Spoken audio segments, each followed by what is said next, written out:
Why checking in is insufficient, Stephen tWitch boss, high-functioning depression, and other issues. People who knew Stephen tWitch boss well have described him as gregarious, happy, and full of light after his 40-year-old suicide. He may be remembered for his bright smile and perpetually moving legs by those who only knew him through television and phone screens. As a finalist in the reality program So You Think You Can Dance, the multifaceted media personality first gained notoriety. He later went on to DJ and executive produce The Ellen DeGeneres Show. Days before his passing, he and his wife, fellow dancer Allison Hoker Boss, celebrated their anniversary and had 3 children together. He recently discussed his intention to launch his own talk show with Today co-anchor Hoda Kotb.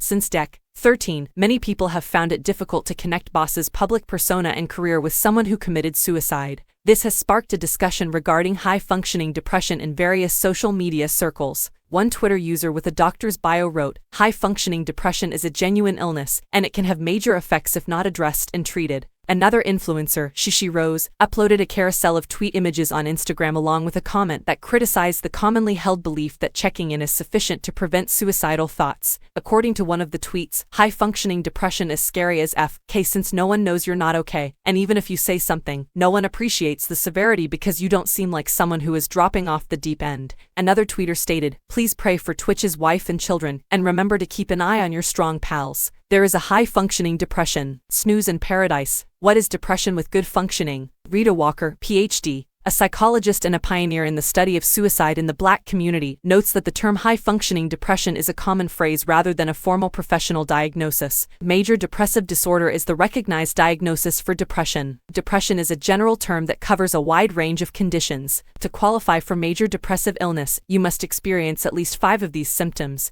and they must last for at least a few weeks, tells tODY.com. Walker, everybody has bad days, so if you go below that, you won't meet the requirements for major depressive disorder. According to the Mayo Clinic, major depressive disorder symptoms include feeling down or hopeless, having fits of rage or irritability, sleeping excessively or too little, lacking energy, gaining or losing weight, anxiety, feeling guilty or unworthy, having trouble focusing, suicidal thoughts, and unexplained body pain. Another recognized diagnosis is persistent depressive disorder, which Walker argues for some people may also contain high-functioning depression. She emphasizes, however, that she is hesitant to declare they are the same because high-functioning depression is not a recognized medical diagnosis. Persistent depressive disorder, according to the Mayo Clinic, is chronic, long-term depression that is not as severe as major depression. According to Walker, the negative emotions can change for those with high-functioning depression. Stressful things happen at work, but then on the weekend or after work, you go spend time with people who support and love you, and it's like, okay, I got that. I can return and face the entire world.